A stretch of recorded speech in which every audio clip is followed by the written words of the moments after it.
Hi everyone, today we're going to be doing buyer's closing costs on a conventional mortgage. So I'm going to start here, we're on the home page and we go over to finance and we're picking buyer's closing costs. And I'm going to use the same address that I used before, just in case anybody wants a comparison to the one I did with FHA. I don't know if you wanted to look at some of the differences, something like that. So you hit search and it's going to locate the property in the township and it autofills some information. So it autofills the taxes, which is super helpful.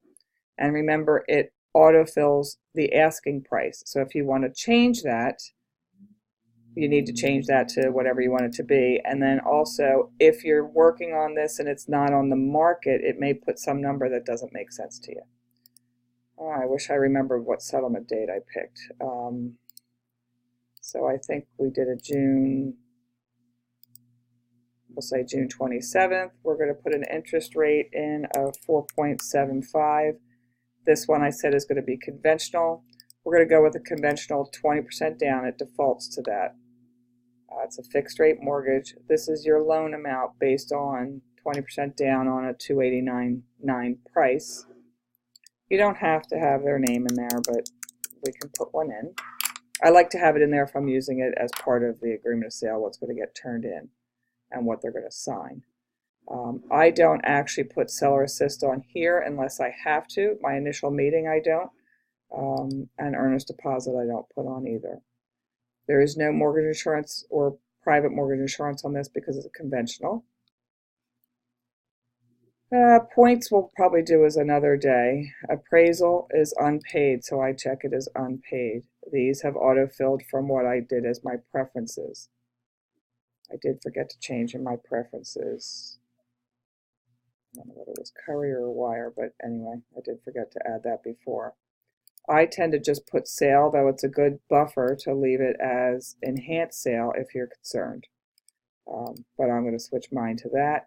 We've got 3 endorsements that go along with the title policy because your buyer's getting a mortgage. They need all 3. If we were switching to, let's just change this to a condo. I'm going to say yes. I just want you to see what it does. Now at the bottom here, we added another one. So I'm going to get rid of it, but that adds $100 because it's a condo with the endorsements that go along with it. So we're going to go back to no. We have no PMI here. Transfer tax did show up. Always make sure because sometimes there's glitches in the system and it goes away. These are the numbers that I had put in as preferences. Notary fee, commission by buyer is the same as your flat fee or your broker fee. Mine is $350, that's why I put that. Make sure to put homeowner's insurance in there. And I tell you, put a number in that makes sense, whether you got to call Mike Warner, get yourself a quote for the property before you do the offer, or ask somebody to help you.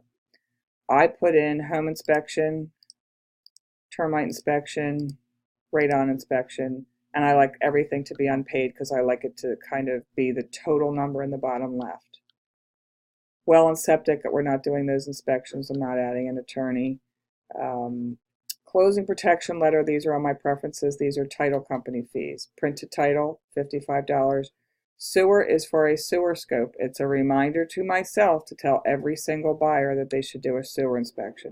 Doesn't mean they're going to do it, just reminds myself to tell them. Lender escrows, these default, and at this point I think they're pretty okay. I haven't been hearing about glitches. There were some, but I think we're okay. And then this number is, these are going to be what, based on a June 27th settlement date, what the seller is going to or the buyer is going to reimburse the seller from June 27th till the end of December for the county and township taxes, and then from June 27th till the end of June, so just a few days of school tax, $38.45. So we've got our, we go up here and we hit preview. And there you go. There's your closing costs. You're all ready to explain. And why I do all the unpaids is because they would show up as prepaid here, and it messes up my numbers. And I'm just going to show you real quick. I'm going to mark something prepaid. We'll do that with the taxes. We'll do it again. Preview. Let's see what happens. So the total is the 72, but they're really looking at that bottom line. So I really want them to see what's the total number. I'm going to go back and put it back as unpaid. And there you go. You're all ready to go. And that's it. That's your conventional closing costs 20% down. Have a good night.